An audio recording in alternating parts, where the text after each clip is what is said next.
Sweater का या कमर के साड़ी के गल के साड़ी के नाटक आपके उपन्यास जितनी दिखाएं हिंदी में है उतनी ही दिखाएं आपकी संस्कृत में ही है।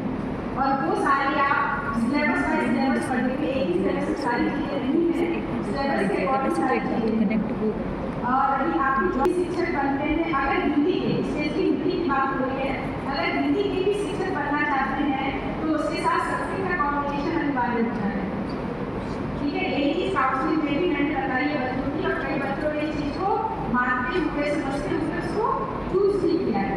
तो शिक्षक आप किसी भी विषय से बन सकते हैं, तो बस हिंदी विषय में इंटर कॉलेज बनने के लिए आपको हिंदी के साथ संस्कृत अनिवार्य है। संस्कृत के साथ हिंदी की कोई अनिवार्यता नहीं है, वो अपने आप में स्वतंत्र है। आप अगर हिंदी और संस्कृत दोनों बी एड चूज करते हैं तो आपके पास दो विषय के ऑप्शन आ जाते हैं। तो बाकी आपको अपना विषय के हिसाब से विषय सारे अच्छे होते हैं, बस ये है कि आप उसमें मेहनत भी नहीं करते हैं और इस विषय को आगे लेकर के जाते हैं। हायर एजुकेशन में आपके जितने भी कॉम्पिटिशन है आपको उसमें आप संस्कृत को PCS है आपका UPSC है, उसमें विषय के तौर पर आप संस्कृत को भी चयनित कर सकते हैं। जो बच्चे ये करेंगे MA करेंगे और उसमें वो करेंगे, लेकिन जो भीतर तक की पढ़ते हैं संस्कृत को बहुत कठिन समझते हैं कि संस्कृत कठिन है। मोस्टली बच्चे इसीलिए नहीं लेते हैं कि संस्कृत कठिन है, यही बोलते हैं आप लोग कि हमारी समझ में नहीं आती है संस्कृत।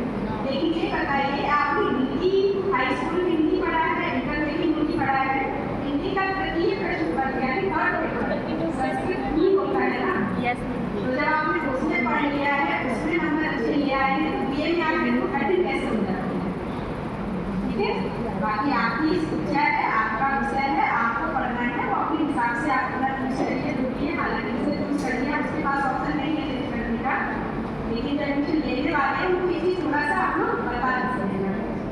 रही दूसरी चीज, मैं बार बार तो नहीं आऊँगा स्टेज पे, अनुशासन के बारे में बता देती हूँ। मुख्य अनुशासन अधिकारी का चार्ट मेरे पास है।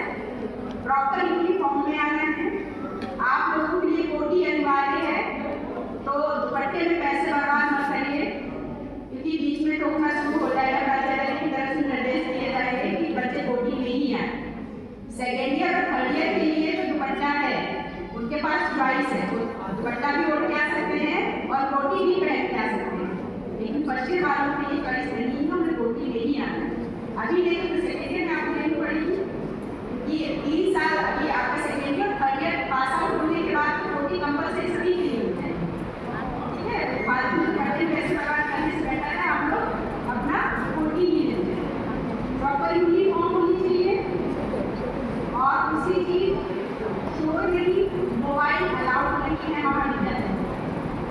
ठीक है, आप लोगों ने नोटिस पढ़े भी होंगे